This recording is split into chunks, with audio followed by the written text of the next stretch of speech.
everybody. Okay, please take your seats. We're going to run through 7 amazing companies with our amazing judges. Welcome back to the stage, judges. And we've added 2 more, Michael Savino from Something Digital and Sundeep from Felicitas. Pronounce the name of the firm, I'm sorry. Actually, one other. Sundeep. But your firm. Felicis. Well, Felicis. Yeah. And tell us a little bit about your firm. So we're a micro VC firm. We manage about 110 million assets under management. We've been around since 2006, invested in about 120 companies, 40 of which have been acquired so far. So we're a classic, early stage fund. Great. Welcome to And Mike, tell us a little bit about your firm, Something Digital. Yeah. Something Digital, we're an interactive agency based out of New York and do a lot of work in e-commerce. Great. And small side note, Mike Savino hired me for my first job out of college. Literally 20 years ago. When you were a very small fungus. Where I was a very small fungus? So you agree with the fungus description? Only in a loving way. Yeah, with friends like these.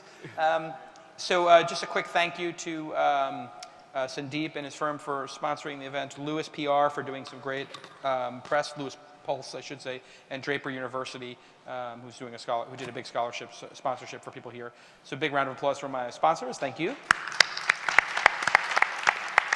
And please welcome to the stage a 1.0 company, adbidx. Hey guys, shh, shh. Okay.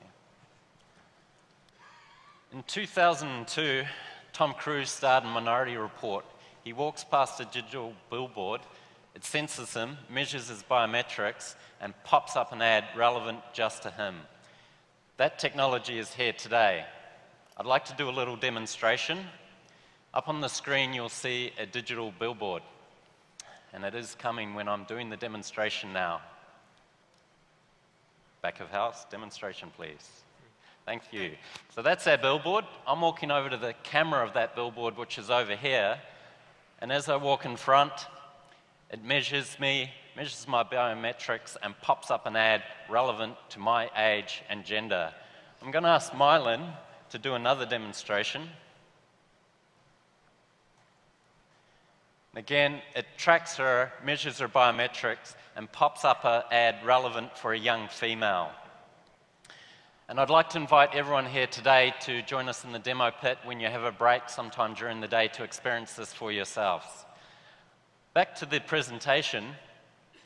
This technology powers every digital billboard on the adbidx advertising exchange. Advertisers love it because now they can actually target an audience on digital billboards, just like they do with online advertising. The people who own the digital billboards love it too. It's really easy to get involved.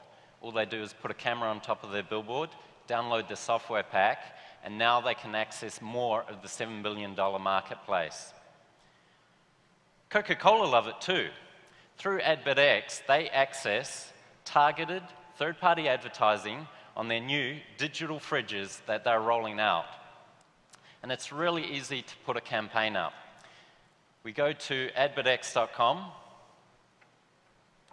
log in, give the campaign a name, assign the correct budget, and this is the really exciting piece. Now advertisers can target specific demographic particular to their message they want to connect with their audience. We're going to put this campaign in the demo pit of launch 2013 for the duration, and all we do then is upload the creative. With one click, that pops up to the advertiser's dashboard, and in here is a wealth of information they can now use to analyze and understand their digital billboard advertising. A feature they particularly like is they can drill down to a particular site and see the entire biometric analysis of everyone who's walked past that particular billboard. adbidx makes digital billboards 8 times more effective. This is the future. It's here now. My name's Chris. We're raising capital. Thank you. Well done.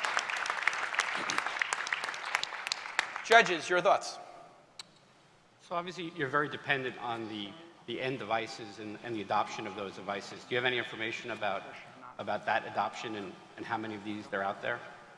Okay, it's mainly the digital screen owners, so we're connecting to them to enrich our exchange. They're very excited because basically they make more money this way. And how small do they go? I'm in New York, so every time you're in a small space, in a taxi cab or in an elevator now, you're getting served up ads. Do they make them that size? Yes, any indoor environment, so malls, airports, transit centers, cabs, anywhere indoor, we can do this.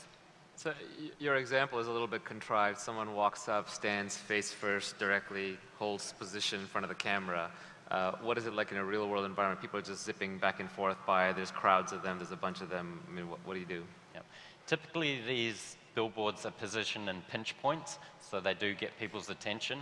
So we have a 10-meter distance by about 5 to 6 meters wide, and we can measure everyone in that area coming through. Busy New York train station where there might be 50,000 piling through at one time isn't the ideal situation, but most other public spaces we can control easily. Do you have billboards actually using your technology today so you can share some metrics? There's 2 sets of billboard networks being rolled out, one's with Coke and the other's with a large shopping center group, but we don't have the metrics back from that yet. How long have those been in the wild? Sorry? How many weeks or months have those been in the wild exactly? They're being delivered as we speak. So it's never actually existed in a commercial space. This is like from the lab going into the market as we speak. Yes. Wow, okay. So we're investors in a company that might be a competitor called Immersive Labs that came out of New York Techstars a couple of years ago that does face detection and age detection from some distance and then adjusts the advertising based on gender and age. Are you guys doing similar things, different things? I'm not sure. Part of what you said is we're managing a large bidding platform for display, and part of it was biometric detection. adbidx is an exchange, so we're attracting all the billboards with that technology, and we supply that technology for them if they don't have it. But if they have Immersive Labs technology, that's fine. As long as they meet the data quality requirements, we can bring them into the exchange. But on the sort of customization, what are you using to do that customization? You're doing face detection from a distance or something else that's biometric? It's computer vision technology, so it's probably similar in terms of the biometric measurement. Right, so age and gender being the case, or like expression detection and doing some emotional targeting as well? Age and gender primarily. We Right. can do expression, Right. and there's also object recognition that we'll release in the future. Okay, cool. What would be an example of object recognition? For example, if someone's wearing glasses, so an advertiser who offers eye surgery may want to know that. What are other examples? That's interesting. If they're carrying an umbrella, to understand if it's raining outside. So really what we do is just bring as much data as possible together so advertisers can express their campaigns in a way that sees fit for them getting the results.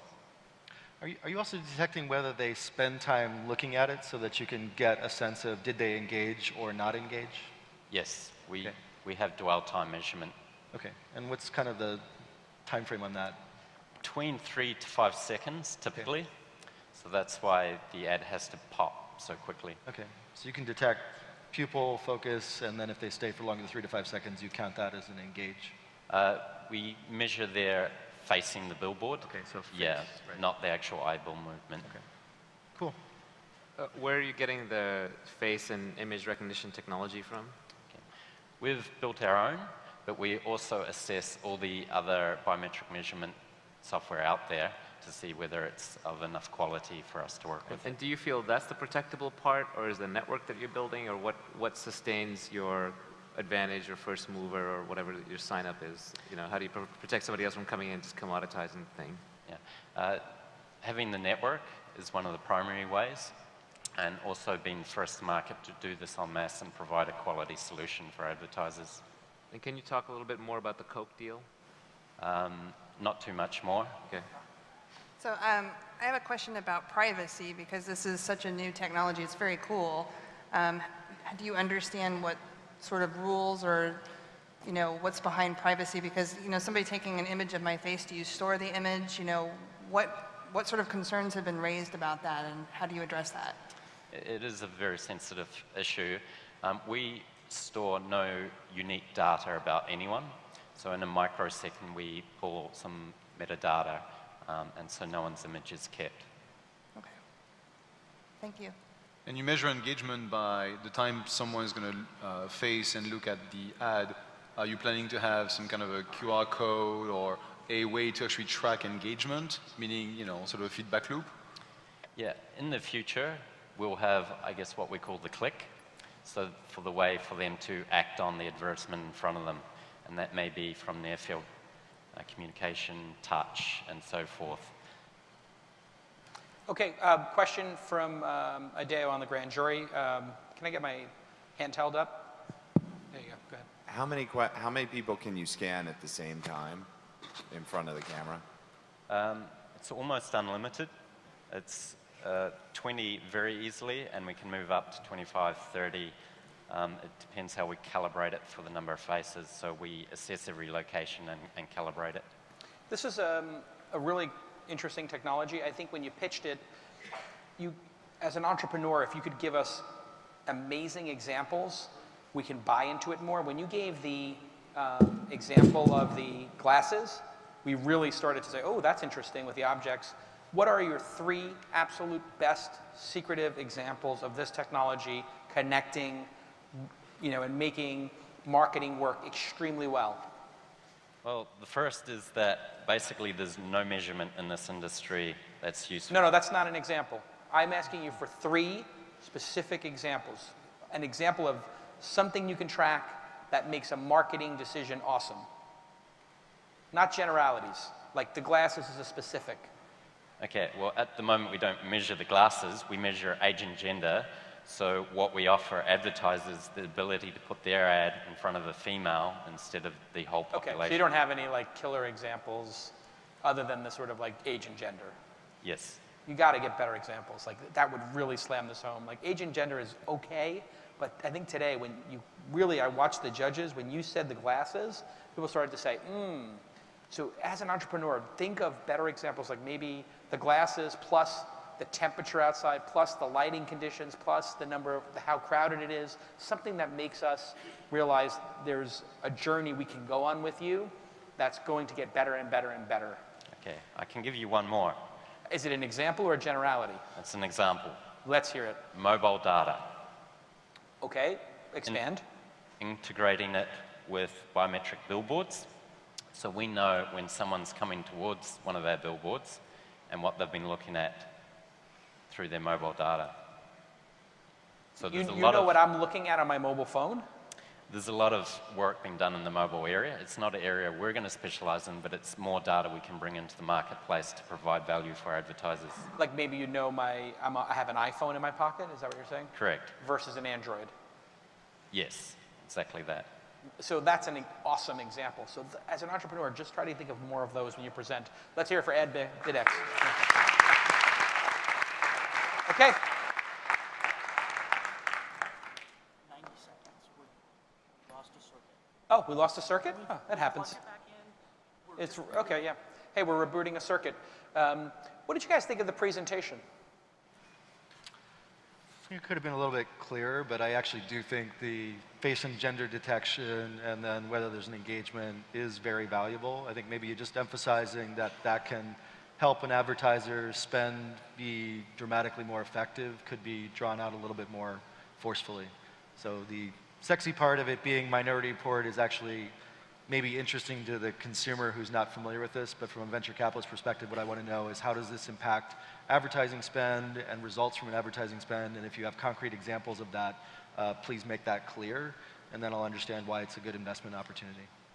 The challenge is going to be to shift the dollars which are today spent on billboards to go through this exchange, because the advertising agencies have a set way of doing things, and getting onto those new platforms, they will need a lot of data to prove that this is actually worth it. And being an exchange is sort of one step removed from bringing that liquidity. So he's going to have to work hard on the agencies to move the budgets, and then we'll take advantage of the network effect. I find like those are 2 different pitches, actually. One is, hey, I can make your advertising better through passive billboards and just face detection, gender detection. The other one is, I'm managing an ad exchange for displays. Both are interesting. Trying to pitch them both together, to me, was a little, like I was trying to figure out which is the business that's the emphasis. And without great examples or metrics, Yeah. you're left holding the bag as a panel. Even if you don't mention Coke or whomever else your client is, I would probably say, hey, we can show that we can improve effectiveness for a dumb billboard by X. I guess he did say that, but it was a little further down in the presentation. Okay, please welcome to the stage, Stormboard.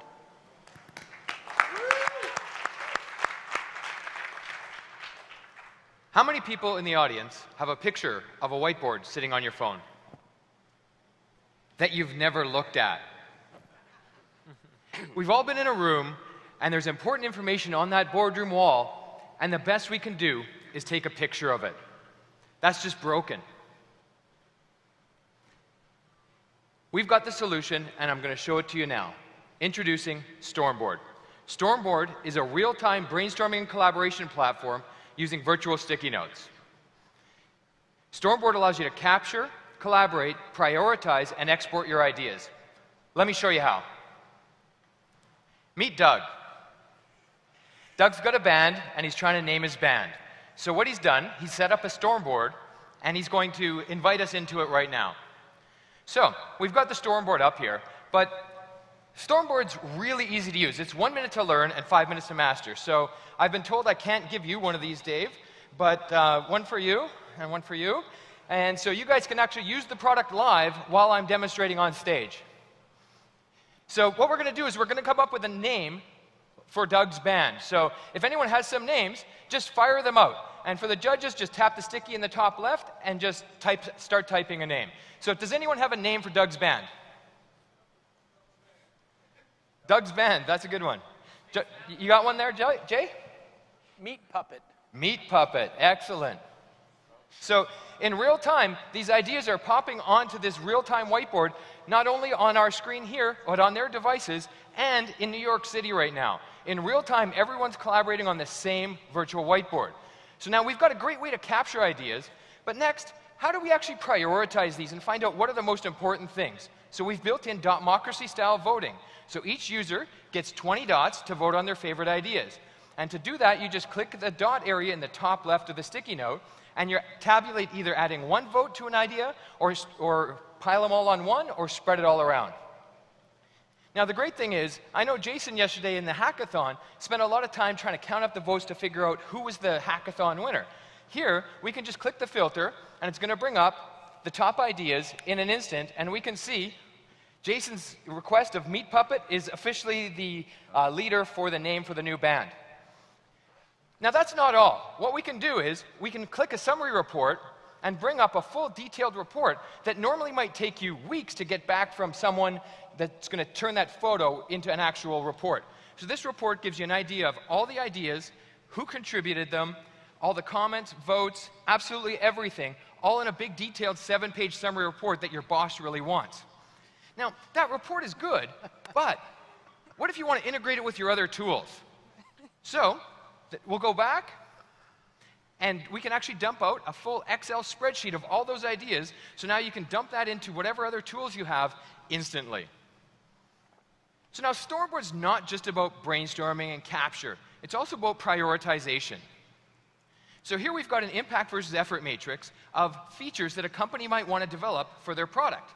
And in real time, everyone can drag their ideas. So as you can imagine, the developers are saying, this is easy or hard, and the marketing guys are saying, we need this now. So in real time, your whole team can collaborate and know that in the top right, the high-impact, low-effort idea is the API, so that's what the team's going to go forward with. We have an array of templates from as simple as an impact versus effort to a business model canvas. We have dozens of templates and build custom templates for our customers. Speaking of customers, let's go back and meet Robert. So he's got a company called NORCAN, and they did a pilot with us in November. They have employees around the world. They have 2,300 employees, and what they were doing is they were bringing their top 100 executives in for a big meeting for the first time ever. Now, they've grown through mergers and acquisitions, so many of these people had never met, and they're distributed all around the world. So they invited them into the storm before it even happened. They invited people from 100 locations. They were able to jump in this storm and work on their three key metrics that they were going to discuss at their big meeting. What happened was is they got all these ideas in there, and when they got to the meeting, they could just focus on the top stuff right in the meeting. This is a beautiful quote. Stormboard saved us $80,000 on our meeting, and it's a brainstorming with a memory. This collaboration that they had in Orlando is now leaving a legacy because those users continue to use this. They didn't have to take a picture of that whiteboard at the end of the meeting. They could just go back to their home offices and continue where they left off, continue that momentum, and continue storming with Stormboard. Sign up today. Never take a picture of your whiteboard again. Thank you.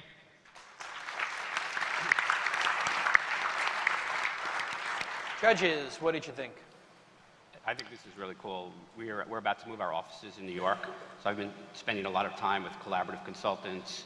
I took a tour of the Steelcase showroom in New York, and they would love this type of stuff. Steelcase is using us. And our offices look like that constantly. We're taking pictures of whiteboards. So. Absolutely. Steelcase is using us right now. Are they? Yeah.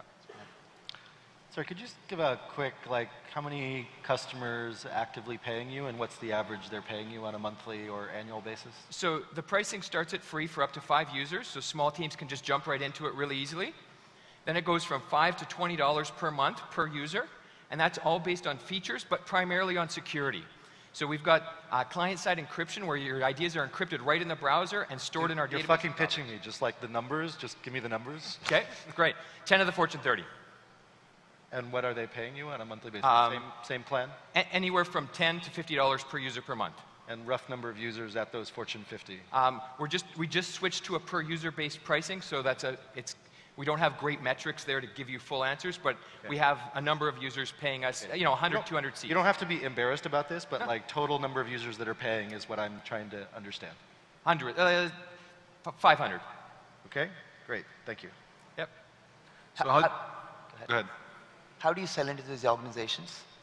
So it's a very bottom-up situation. So what happens, a small team within an organization has a problem. They're distributed everywhere, so they come in, they start using it, someone puts it on their credit card, and doesn't really get IT approval, it just kind of goes, and then all of a sudden, it's very viral, because 6.5 people is the average number of people per storm, and because everyone just invites, it's so easy, and then at some point, there's this critical mass, and they're like, okay, the CIO is going to find out about this. And so we're talking right up to the CIO level with a number of those Fortune 30 companies today.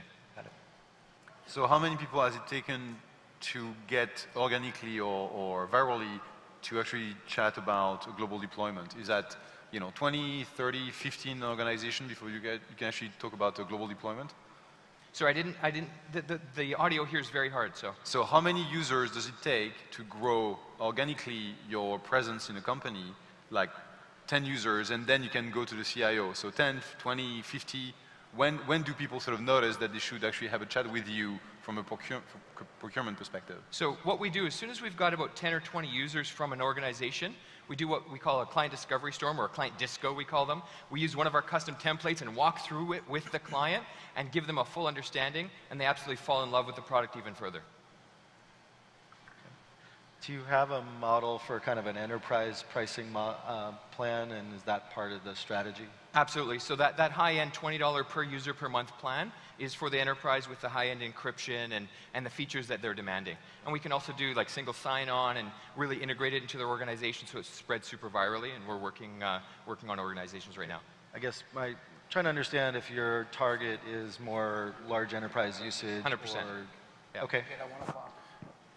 From an integration standpoint, what do they integrate the Stormboards into? Evernote, their content management system, what does... Beautiful question. So if you look at a product like Evernote, it's great for capturing information. It's that digital shoebox. But then what do you do with that? And we actually have an Evernote integration in the works that's probably weeks away that will allow you, anything that goes in your Evernote notebook will instantly appear in your Storm. And that works with the entire suite of Evernote products. So if it's in Sketch, you take a screenshot, it'll pop straight into that Storm in a sub-second. It's beautiful integration. So is this an iPad app, or is it a ported over web or flash? So this is all HTML5, works on any device, iPad, Android, Windows, the whole suite. And on your laptop, and on smartboards, it's HTML5. It works in the browser. I think you may be better off having a dedicated iPad app. I agree. Okay. Well done. Thank you. Next up, SocialParent.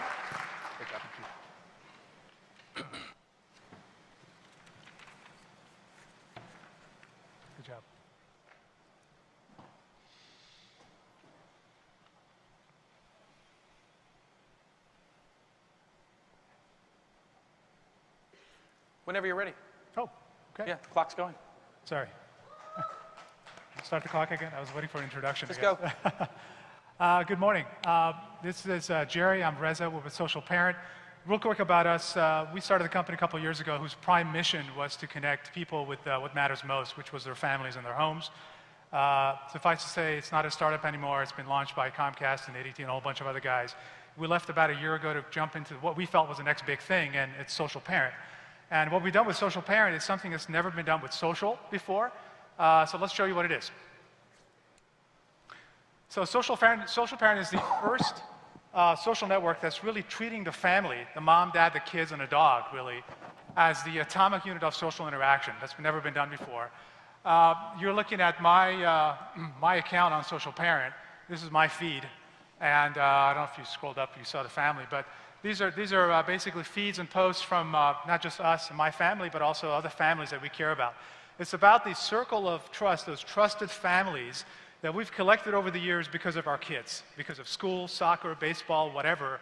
And we love these guys. These guys are people that we go on vacation with. We love them to death. We do play dates with, birthday parties, sleepovers, babysitting, whatever. Highly trusted, highly powerful network. And we manage this network. This is a dozen or so families that are in this network that we've invited into our trusted circle. We can, of course, manage this network very easily and add to it by using our contacts or Facebook or any of the groups that we're in, or even suggestions from SocialParent, some of the recommended families that are recommended to us based on geography, based on the family profile, age of the kids, the interests of the kids. So let's show you a couple of use cases of how this would be used. For my family, you know, oftentimes we just last minute decide to go play soccer with the kids. I wanted to do that last weekend with my son Alex, and we always rack our brains, who do we invite? Well, I put a posting up there that says, you know, it's Reza from the Rajis, because it's family-based. I said, look, anybody up for a quick soccer game this afternoon? And within about an hour, we had a team put together. And again, these were people that we wanted to go and play soccer with. I know their parents, my kids know their kids. I would never have done this on Facebook for multiple reasons because of privacy and the spam level and the noise level. And frankly, I don't want half of those people to know what I'm doing, let alone show up at the park. So what we did is, based on these threads, we hit the plan button on the top of the conversation thread and very quickly turned that into a plan. This is how families plan. They don't go to Outlook and come up with a meeting place and a time. They do it conversationally, and they say, look, we want to do this, who's up for it? And you have a conversation thread going on, and you immediately turn it into a plan. That's what we've done. It's one of the key features of how SocialParent works. So, problem solved. Another use case for us is my wife and I go out every once in a while. We get a babysitter, and invariably the babysitter cancels, you know, a third of the time. Last minute often. And this happened to us last week, I should say. Went ahead and put up a post on SocialParent that said, crap, our babysitter canceled. Who can help? And within an hour, not only do we have great recommendations for babysitters, again, from a very trusted source, but we also had a couple of sleepover offers. It was fantastic. Again, these are families where I don't mind my kids sleeping in their house, or I would definitely take the recommendations for a babysitter in a heartbeat. So, problem solved. Let me show you how you quickly share on SocialParent. We have a handy-dandy share button on the bottom. When you click that, we've come up with the 6 use cases, or the pain points really for families. You can check in, post a comment, post a photo, plan, send a message to another family, or recommend something to another family. The recommendations on planning we've discovered through a lot of research are the 2 pain points, 2 things that families do all the time. It's just lost in the shuffle. If I recommend something to somebody, they forget about it. And we made that super easy to do. The last thing I want to show you is Radar. It's a feature we have, which is a visual way for you to not only discover other families, but also your family members, as well as recommendations that your circle of trust has made over time. So if I'm in Monterey and I want to know what restaurants to go to, yes, I can go to Yelp. But if I can get a recommendation from one of these trusted families, again, our extended family effectively, that's worth 100 times more because it's a known quantity. So that's SocialParent. We are on the App Store. Go and download it and just have fun with it. We're raising a seed round right now. We have a terrific team and a whole great bunch of advisors, executives from Palm, Nokia, Disney, and Intuit. And we're at the demo pit. Please come check us out. Thanks for your time.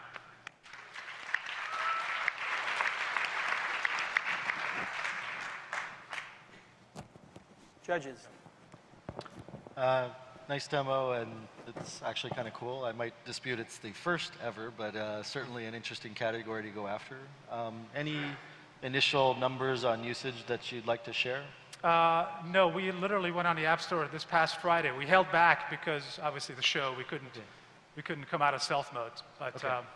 Any alpha, beta tests you've been running privately that you can talk about sort of usage? We've done alpha testing and we've done usability testing, and the reaction has been phenomenal. It's phenomenal is nice, but could you like add some detail of people actively log in on a daily basis, weekly basis? What kind of usage numbers? People, the usage. So for us, it's not about the quantity; it's the quality of the engagement. So. Typically, that's kind of a bullshit answer, but I would love to know why you think that. No, absolutely. So typically, families have an order of 20 to 30 families that fall into their circle. Great. It's not 500 and it's not 2. It's around. Short answers, get to the point. Next question. Bullshit, come on, like this is actually getting interesting right now. Let me let him answer that. No, I know, I just want to make sure he gets more questions and doesn't run out. He answered the question. I don't have a question, but I have a statement. I think as someone who has a family, this is probably one of the first apps I've seen that I would actually actively put my family on. So thank you. Good, thank you. Yeah. So what's your seeding strategy since it's a network effect? How are you going to try and get a critical mass of users in a given geography so they can actually talk to their friends and hopefully sort of grow the network? Yeah, Jeff. So we built virality into the product, so very easy to invite other families. And of course, we build a user experience that we think is pretty cool, and people love using it, so they'll continue to use it and invite other families. So how do you plan on making money with this? Great. So 5 words: laser-focused, local ads and deals. So we know the families, we know them really well, and we can deliver ads that are relevant to their kids who play soccer, not a diaper ad or a deal, as well as the local merchants that are around you. How do you deal with overlapping circles when a family belongs to one parent circle but does not belong to another one, but they got added because of someone else? Yes, so good question. So we have 2 kinds. We showed you the trusted circle, the inner circle that a family has, but the app, which we didn't show you, also supports secondary circles, soccer team, classroom families, church group, or whatnot, which are 1 degree away from you, but you still have to interact with those circles and engage with them because you're a parent. Parenting is the oldest social task, and we wanted to make sure that we have the tools to let you do that and navigate the landscape. As opposed to hyper-local advertising, I would think that a freemium model would sort of lend itself nicely to this kind of application. Don't you think it's better? Because finding an inventory of hyper-local ads which are relevant is going to be really hard. So yes. Yeah, the other revenue model we've entertained, we haven't done anything about it yet, is it's a free app, but once you can only have maybe up to 20 parents, or maybe you can make only 5 plans or be part of 3 groups. Beyond that, you have to pay maybe a few bucks a month. And I think, if we've done a good job, which I think we have, it's a no-brainer for people to spend a couple of bucks a month for this. Do you find that having users create any type of activities and recurring activities in particular that drives engagement? Yes, we found the impromptu activities are the ones. It's like, we have a few hours free this afternoon, what do we do? Okay. And it's not a particular kind of activity. It could be going to the park, it could be just meeting for a play date or whatever. But it's the timing and the temporality of the event that seems to be the key here. Do you have any goals for sort of weekly or other types of active use that you think is success? I'm sorry, could you repeat that? What do you think is success for a family, weekly use, daily use? It's daily, it's multiple times a day. Okay. Because what we found through our research is parents already know who this network is. They already know this circle of trust. Then they're already interacting with it. Right. They're just doing it in a very clumsy, random, serendipitous way. Right. Do you expect the kids to have mobile devices that they're using this as well, and any age limit where you see that sort of kicking in? Yes, the kids, it's an unexplored part of our app, but we allow kids, when you create your family profile, to add an email for the kids. And we, frankly, haven't monetized or figured out how to monetize that down the road. But the idea is that kids can actually be a part of this down the road as well, to say, my kids are now older, and they can say, I want to have a play date with so-and-so. Okay. So they can actually get engaged and involved. So that's not necessarily part of this. You could just have the parents and it would be okay? Right now, we target it as a tool for parents. Okay. Yes. Got it.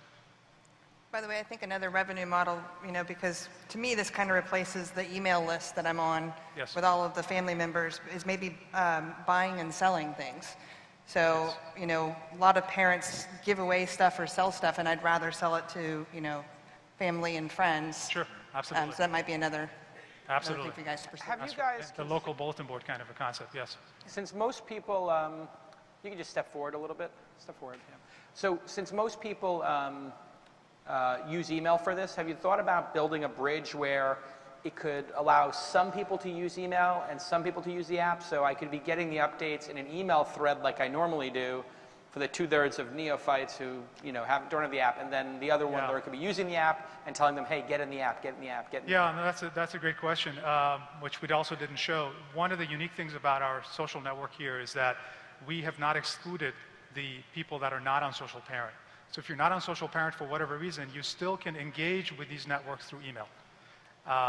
You can get updates, you can get plan notifications, you can get post updates. It's a degraded experience, obviously. It's not as rich as having the app, but we're not excluding anybody that's not on SocialParent. Awesome. Any other questions? I would probably just put the Facebook integration front and center. It took me a while to actually find it and use it on here, and I would put it immediately as part of the login. Don't force me to create a separate account. Yeah, that's a good suggestion. We did it it's by design. We decided, because we're all about privacy and security, we didn't want to have the sign in with Facebook be the first thing you see when you get up on here. We do have Facebook integration inside the app. So for onboarding, we allow you to go and look at your, you know, mom or dad can look at their Facebook friends and say, click, click, click, click, invite. Yeah, that's going to slow adoption, though. I would just make it an optional login on the very front and be clear about suggesting that, you know, this will not share information, you know. Okay. Fair enough. That's a good Let's suggestion. hear it for SocialParent, and welcome Doze to the stage. Doze is a 2.0. Oh, it's working. Yeah. Hey, everyone. I was asked today to share a story. So this is a story of my client, Andreas. He's a German guy. He works at Babywals, a German website doing great, selling baby accessories in Germany. But now he wants to enter the French market when he's doing nothing. And he doesn't know anything about French, except maybe that they eat baguettes. Hopefully, he heard of those. Those will help Andreas to go in France. Let's see how. First, Andreas connect on Dose.com. He enters his website and click on Start. Right now, Dose is analyzing Andreas' website to know exactly what are his marketing needs. Then, Andreas will select the traffic sources he wants to receive his visitor from. Those do only organic traffic, no advertising. Andreas enters the number of visitors he wants to receive per month, the length of his campaign, and he has right now a price of what he will be paying per month, no surprise. He clicks on Continue and enters some more details, which market he's entering, which language, obviously it's French, and some more details about his campaign. It's done. Now Dose has enough data about Andreas and his company and his website to start a marketing campaign. But I told you, it's organic traffic. Organic traffic means that the work is done by humans. It's not advertising. So now, those algorithms will select and filter the best marketing professionals based in France that know about Andreas' industry and will start working on the campaign. Just like Mary. She's French. She eats baguettes. But she's also a mom and has connected her social network and professional networks to those platforms. Those has identified Mary to be a marketing professional. She also has a blog about babies, which is her passion. Now, when Mary connects herself to those platforms, she will receive tasks that match her skills, her availability, but also her passion. So here she has a blog post of 500 words to write about a passion. She accepts the task, and she will go on My Task and see how many tasks she has to do. She can click on more details to see what are the tasks she has to do and get the marketing brief from the campaign. Click on Valid, and now she will submit her content to other marketing professionals also working on Andreas' campaign. Those marketing professionals will review the work of Mary on a peer review basis. And now Mary can see that she has a lot of tasks validated. So she can ask for payments and make maybe a present to her daughter.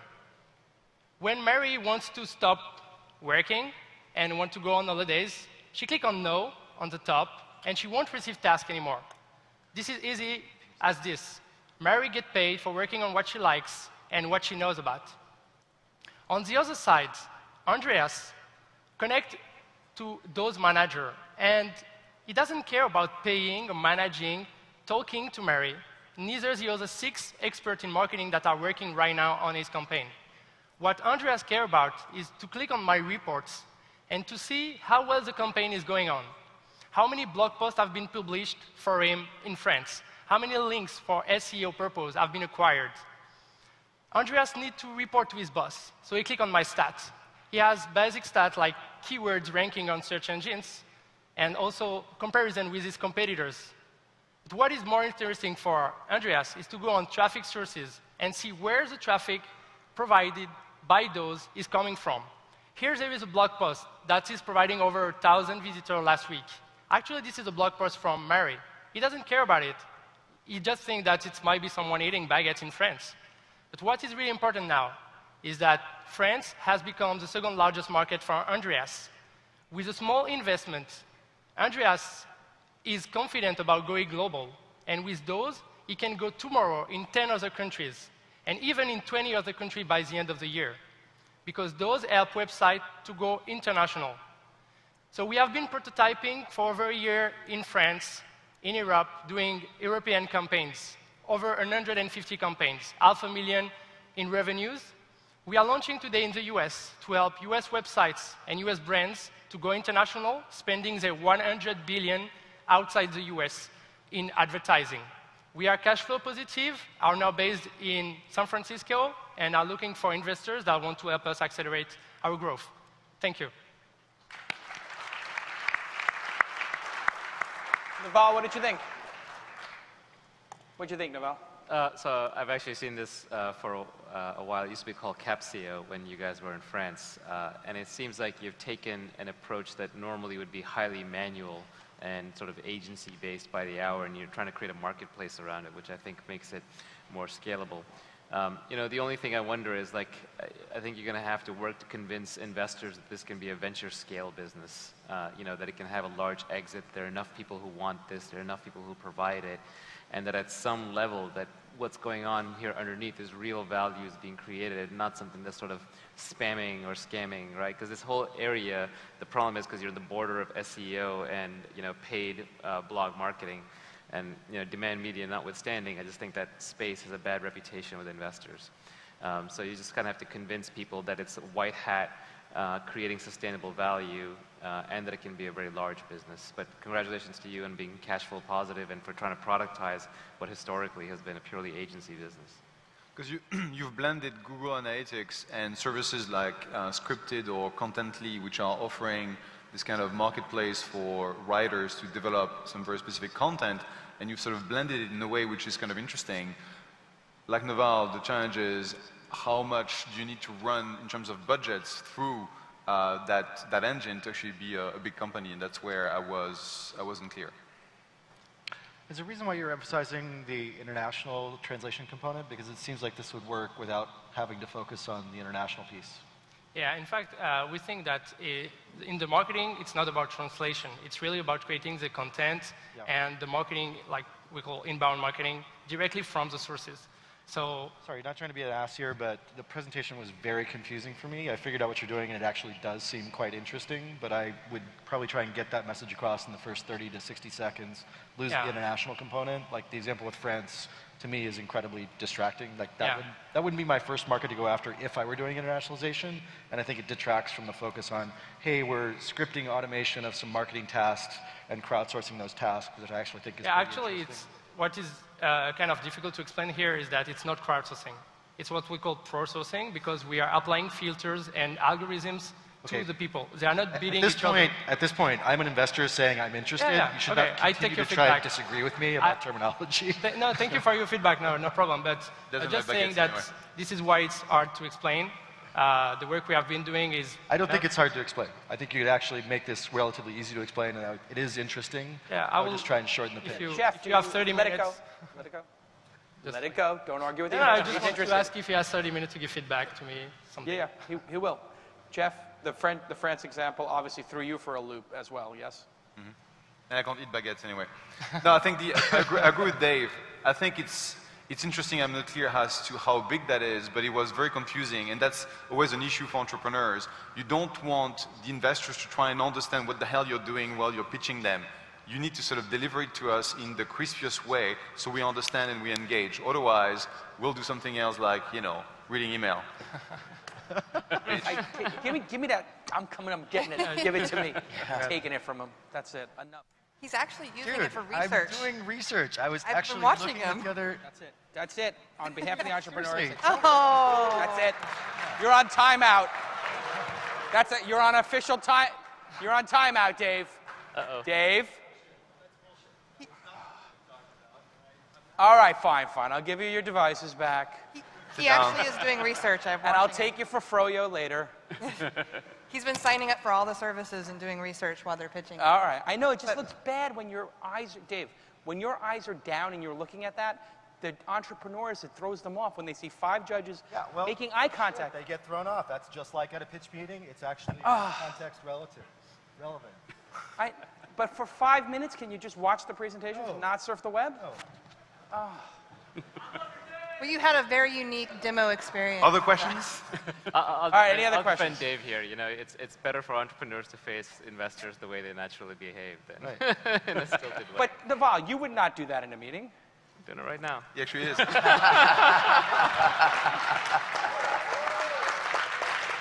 But in my defense, I have his AngelList profile up, so I'm looking at that at the moment. So I have a question to get us back on track. Okay, sorry. How many customers you said you're cash flow positive. How many customers do you have using your network today? So we have been doing 150 campaigns. So we don't count by customers because one customer can go from, let's say, France and in 10 countries in Europe. So that will be 10 different campaigns. So yeah, but the figure is like 150 for over a year, and we are looking at 1,000 this year. So you said cash flow positive. Yeah. What's the revenue you're doing right now? Did you just? So we did $500,000 in the prototype base. So we're a small team. So if you're doing $500,000 in revenue, that should be one of the first fucking things you say in the first 30 seconds. You should be telling me, we're awesome. $500,000 in revenue, we're cash flow positive. Well, He did say cash flow He said that, positive. but it wasn't. No, he said that. Way far into the presentation. I said that at the end, presentation. yeah. Okay. But it But seems what like wasn't clear to me, it was $500,000 in revenue versus $500,000 in transactions. Because typically for ad platforms, you will run budgets and you will take a cut. And it wasn't clear to me that this was actually your revenue as opposed to what had been thrown through the... 60% gross margin on each That's campaign. also a really interesting fucking number. Yeah, but we have 5 minutes. It's really hard to... Oh, dude, come on. Like, this is 101. If you've got traction, state it in the first 30 seconds. You've got revenue, you're cash flow positive, you've got a 60% margin. Those are really interesting things. Fuck the rest of the story. Tell me that data right away. And no need for the baguettes. Yeah. All right, let's hear it. Thank you. Well done, Doze. Next up, good job. You do have an interesting business, even though I'm bitching. Well, no, here's the good news for Doze. You will be going to lunch with them and doing a second meeting, right? Can I get them a lunch or a coffee? Maybe. We'll see. Yeah, maybe. Yes, okay, good. Please welcome to the stage eShares. Go ahead, eShares. This is the problem we're solving. When you buy stock of Google or General Electric on E-Trade, you receive electronic shares. That's not true for private companies. If you're an investor, employee, or other shareholder of Twitter, you receive a paper stock certificate that looks something like this. This is the problem we're solving. Let's show you how. Curtis is logging in as Mary. Mary is the paralegal assigned to the Second Sight Corporation. She logs in, clicks Second Sight, and it creates a new Series A preferred certificate to K9 Ventures. She types in Manu's email address, 50,000 shares at a price of 25 cents per share, and sends the certificate. An email is now sent to the president and secretary of Second Sight, notifying that a new certificate has been issued and requires signature. Henry is the president and the secretary of Second Sight. He logs in, sees that he has a new task assigned to him, clicks the task, and verifies the certificate to K9 Ventures for 50,000 shares. He digitally signs his name on the president's line. Henry's also the secretary, so he signs the secretary's side. As soon as the president and the secretary sign the certificate, an email is now sent to Manu, notifying him that he has a new certificate from Second Sight. Dear K9 Ventures, you have been issued 50,000 Series A preferred shares for Second Sight. Please confirm receipt of these shares in the secure one-time token below. Manu clicks the link and is asked to log into eShares. He sees his certificate to K9 Ventures for 50,000 shares. He verifies it's been digitally signed by both the president and the secretary. He's allowed to accept the certificate on behalf of himself or for an entity, such as his fund, K9 Ventures. He clicks K9 Ventures, the certificate is deposited into his eShares account and appears in his portfolio under Second Sight. Series A preferred, 50,000 shares. Now this is the part the investors in the audience have been waiting for. Not only can we tell, sorry, can you go back? Thank you. Not only can we tell Manu how much he's paid for his certificate, because all of Manu's portfolio companies issue their stock through eShares, we can tell him the last price anybody has paid for those shares. That means we can mark his investments to market. We can tell him his return on investment, his unrealized gain, and his investment multiplier. We can tell him what his portfolio is worth today. He can't do this without eShares. We've explained the problem we're solving. We've shown you our solution. Now let me tell you why you should care. We started with replacing paper stock certificates. This is a real pain point for companies and investors. To create, FedEx, copy, replace, store a paper certificate costs about $150 a year in paralegal time. We do it for $50. Next, we add options. It's exactly the same workflow, it's just a different piece of paper. Options are more expensive than certificates to manage on paper, about $200 a year. We can do it for $30 because of the sheer volume. Now think about this for a moment. We have a company's shares and we have their options. That means we know their cap table. We've built their cap table bottom up from the issues and option grants themselves. That means the cap table is always correct and always up to date. Companies spend thousands of dollars a year managing their cap tables badly. Who hasn't found a mistake in a cap table before? It's a tremendous pain point. For us, it's a simple add-on. But there's more. We now own the electronic shares of a company. Now we add transfer service with restrictions. We automate the secondary trading of shares. We match buyers and sellers and clear their transactions on a single platform. To sell Twitter stock today costs $5,000. To sell Google on E-Trade, $7. This is the gap we're closing. We can't tell you how much it will cost yet to trade private shares, but it will be closer to $7 than $5,000. We're building the neutral third-party service for the electronic exchange of private shares, the NASDAQ for private companies. And that's why you all should care about this problem. That's why you should care about eShares.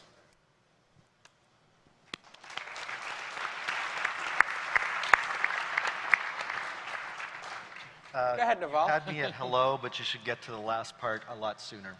Okay. Okay.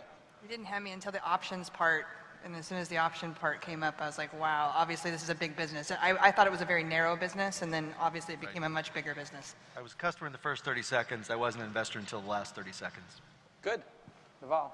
I mean, God bless you for turning atoms into bits. We all love that, especially investors. Cap tables are a mess. Option grants are a mess. Knowing how to value your current portfolio is a mess. All of that is great. I think it is a bit of a niche business. Like, you're going to have to sign up the law firms and the companies one at a time. It's a slog. What we learned with AngelList, we offer this free online Series C closing with docs. Everyone's workflow is custom. It's all a pain in the butt. Signing people up and convincing them to use a free product is far more work than you would think. And just everybody wants to do it their own way. So I think you'll eventually get there because nobody, at the end of the day, the investors don't want to deal with bits. They want, with atoms, they want bits. So you'll get there eventually, but it's going to be a struggle. I would go for the options pitch, the cap table pitch, and the share pitch right away. I don't think you can morph from there to a NASDAQ for private companies because there's like 20 companies working on that, including today, Shares Post just announced some deal with the NASDAQ to be the NASDAQ for private companies. So by the time you get there, they're kind of already be the exchange. Our learning with AngelList has been that you can't mangle deal flow and workflow together. It gets very messy and difficult. You want to be a best-of-breed player in one of those. You're in the workflow space, just own it. Figure out how to sign up companies en masse. That is your biggest issue. Maybe we should talk with AngelList. He might be your biggest competitor. No, or customer. I don't want to touch Partner. the space. I don't want to touch it. It's mess. Okay. It's hard work. Good luck. Then to he's you. your biggest distribution opportunity. Yeah. Sundeep, what did you think? So I loved it. You know, I wish I could sign it up all right now. We wrangle every day to get information from some of our companies when they do later stage rounds. If we have the ability to get that information at the click of a button, I'd pay for it. And I'd sign up all our portfolio companies today. Yeah, I agree. I think the latter part was much better than the earlier part. I happen to do a lot of work with law firms, though, and I think trying to convince people who still use fax machines and WordPerfect to change is going to be a little bit of a struggle. Is there any Can I answer that? Yeah. Documents? So we had the same concern when we vetted this idea. Law firms won't do it. There's a lot of inertia and momentum not to do this. So we asked, and we talked to 6 of kind of the top 8 law firms in the Valley. They're dying to fix this problem. So Oric, just 2 weeks ago, partnered with YC. They changed all their form documents to go certificateless. To me, the bigger risk is actually not that the law firms don't want to adopt it. They've been begging us to come in. We're doing a pilot with 2 of them next month. To me, the bigger risk is actually we're too slow, and they all go certificateless. I think there's a lot of problems with certificateless as well, but I think we have this opportunity to come in very quickly and offer them a better solution, because certificateless is not a good long-term solution either. Why is that? The onus then is whenever you start doing transfers of certificateless shares, the onus is on the law firm to notify each of the new parties about the restrictions that have been transferred implicitly, but that aren't on the actual certificate itself. You know, So the information needs to be passed around whether they're certificates or not. Yeah, the idea with certificates strikes me as anachronistic. I mean, that's a longer conversation, not one for stage. Sure. You can get rid of it, get rid of it. You should be ready for that world. Yeah. Literally, we had this problem like days ago. This came up where I was like yelling at the lawyers, why the fuck do I care about paper certificates anymore? So I guess, how do we actually push for this? Because obviously, this is when we have our audit, yearly audit, and every year we're going to go through, send us the cap table, send us blah. So this is ideal. How do we actually take advantage of that without the rest of the network? Can we just say, hey, we'll go certificate-less for our companies, just put everything up and work with you? Or do we need to get the company and the law firms to say, yes, we'll do it? So if the company says yes, we can onboard them. The audit thing and that portfolio view, we have audit view. So auditors you can just assign an auditor. They can do a read only. It starts, I think, with I say it starts with the company, but I think the distribution channel is through the law firms, right? So if you sign up like in Oric to do this, it's 800 companies like that, and then all future companies. Yeah. And do you make money providing those services before the stock exchange thing? Because I don't think you should go there for a while, because there's just too much kind of a mess in that market, and it's so much utility that people will happily pay for this, because we're saving, hours and hours not tracking those bloody cap tables. So what do I pay you? What does the law firm pay you, or the company pay you to actually enable this? Yeah, companies pay on a per certificate basis, and I think we can be profitable at the options level, certainly at the cap table level. Naval, what's your best advice for this company? I mean, you're angel funded right now? We did a concept round with K9 Ventures, a small round to kind of test the market. Yeah, we're 3. 3 people. What would be your best advice for a 3-person team that's executed wonderfully in a space that people want? Should they go straight to a Series A with go to Menlo or Sequoia or some big firm? Should they do an angel round and prove out some more stuff? What would be your best advice? I think they're going to have a market size issue, so I think the best bet is to take Manu's money, like they have, to basically start making money, because you can charge on this for this on day one.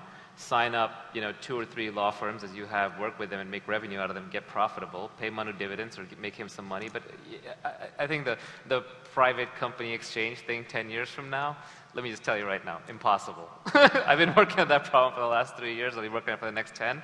I'm not even going to get there. The history of businesses starting to do A, then doing B, then doing C, then morphing into Grand Plan D is incredibly rare. If you want to do that, just start with that, and because that's what Shares Post and Second Market are doing.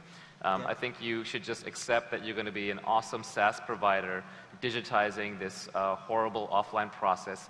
Go and sign up lots of people. You're a SaaS business. You're going to get paid on that measure. That's the company you're going to build up. That's the sales force you're going to build up. You're not building an exchange. You can't flip from being a SaaS business to an exchange. They're fundamentally different businesses. So just own this space, and it'll be great. It'll be a great cash cow. Yeah. So and there's a small number of distribution points, like a couple of major law firms and ourselves and a few others, that can get you a lot of traction very quickly. Yeah, and Dave, you're shaking your head back and forth. Is that because you disagree with Naval's advice? I don't need it to be a big business to invest. Most other investors probably would. Like I could do it on either the SaaS or the exchange model. I need the SaaS product right now. The exchange product is maybe interesting. Are you in line with Naval's advice? Go SaaS, get money, go, get big, get money? I need to think about it a little bit more, but Naval's usually much fucking smarter than I am. I'm saying go get customers, don't go get more investors necessarily. If you look at people who do payroll as a service, if you think of people who do sort of a lot of mundane tasks which can be repeated across, many tens of thousands of employees, they actually make a lot of money. So I don't see why this. I'm not clear this is actually only a small business. Okay. I don't know. May not be. You're right. Like if Google and Twitter and those people. Mike, you've sold into these law firms constantly. How would you advise them to get into the law firms? And it's a fairly easy market to market to. There's like one conference a year called ILTA every August. You get in front of all the IT directors. But I think your first strategy of finding one or two very authoritative firms and then taking it out from there and saying an ARC uses it, a Wilson Sonsini uses it, a MoFo uses it, that's the best way to go. Have you thought about other documents that you could extend this to that have the same problem? I think we really want to focus on capturing the data. And I totally understand it's a hard problem. A lot of there's, the graveyards are littered with companies trying to do this kind of second market type thing. Our thesis is that the reason they failed is exactly the paper problem, because they're just trying to automate this paper stuff. It's basically you as an employee want to sell your shares on the secondary market. I as the CEO want to control who the hell is going to get my shares, and I've paid a great deal of attention as to how I built my syndicate of investors. So I'm going to make it absolutely hard for someone else I don't want to see in my cap table to get those shares. And the fact that you facilitate that piece doesn't change the fact that I want to control my investors. And so I don't think that there is an issue of paper trail and everything. I mean, the issue is, aren't they making it very onerous to trade these shares in the secondary market? I mean, some companies are just putting in, you don't have the right to do it. Yeah, and you have all those, rights of first refusals and the fact that you have to go through the investors to check that someone actually can sell. The secondary markets aren't really functioning because the investors in the companies don't want the shares traded. So what you're going to find is even if you get all this data electronic, the companies themselves don't want the shares traded. But if they could control how they're trading, even then, it's a much smaller market than you might think. You should sit down with second market shares post if you really think the SaaS business now, there's a market for that. Yeah. If the opportunity opens up and you decide you want to go to the larger model, great. Yeah. I mean, cap table as a service is actually pretty interesting when you think about it. So there's also, I was just thinking of Delaware taxes and how that's going to help us with Delaware taxes and stuff like that. Yeah, but on the cap table side, there's Cap Rally who's attacking it directly. I just find these indirect models never work. We say I'm going to do A then B because there's someone who's just doing B right now. They're just starting with that. So own A or B. Yeah, A or B or C or D, not A then B then C then D. All right, this has been amazing feedback, and as entrepreneurs, take it or not and pursue your own muse. Let's hear it for eShares. Very well done. Next up is Visiobike. Visiobike, another 1.0, all the way from Croatia. It's a very international event, all the way from Croatia. Visiobike. Hardware. Go. Hi. So my name is Marco, and I will present you Visiobike. So last year at the launch conference, you had an opportunity to see the future of transportation by car. It's a Tesla Model X, and it's a beautiful, fully electric vehicle. But what do you think about future of transportation by bike? Well, here it is. It's called Visiobike, and it is fully electric carbon fiber bicycle. Carbon fiber frame makes it 20% lighter and allows us to achieve this beautiful and sleek design. The most amazing thing about Visiobike is its smartphone integration. Now my colleague on the Elmo will show you how it works. So, when you open the app, you have to connect with Bluetooth to our custom-made electronics underneath the Visiobike. Now, he is connecting to the bike. Should we move the bike to the center? No, we have to be connecting by Bluetooth to the phone. Okay. So is it working? Yeah. It's connecting. So the first feature of the bike is a security feature. In order to unlock it and use it, you have to enter your PIN code. Please don't look at the PIN code. Then, on the main screen, you have to turn on the engine to use all the features. You can see your current speed. Yeah, it's not working. This is obviously the Bluetooth 4 issue we've been having, which is in Yeah, there are a lot of so much Bluetooth it can take a second. So don't worry about it. Take your time. I don't think that it will work. Sorry. Everybody turn off your Bluetooth in the first couple of rows. Yeah, I think that. Go into airplane mode, if you don't mind. That's a very user-friendly interface. Yeah, maybe we should switch to the main computer. Sure, good idea. Yeah. Okay. So, on the main screen, you can monitor your current speed, your battery level, and choose between 10 levels of support of the engine. If you swipe to the right, to the left, you can see your current position and you can do your navigation. If you swipe to the right, you can see what's happening behind you because we have built it in HD camera underneath the seat. Now, I would like to show you what you can do on your My Visiobike site. When you log in to it, you can see the current location of your bike. We have built it in GPS and GSM location services into the bike, which will communicate to the server. You can also monitor what mileage have you made, what was your average speed, and all sorts of different statistical informations. You can set the goals. For example, do 30 miles with using only stage 1 electric motor, and also share it with your friends via social networks. GPS and GSM location services allows us to make and manage fleet of Visiobikes where you can at any time see where are your bikes, who was the last person who rode it, and what's the battery status. This is particularly useful for large tech company campuses or bike rental service. Now I would like to show you the video of Visiobike in San Francisco. So here is it working? So, yeah, it's not working. Yeah, here it is. This is Matt, and he is a programmer who is ecologically aware and likes to ride a bike.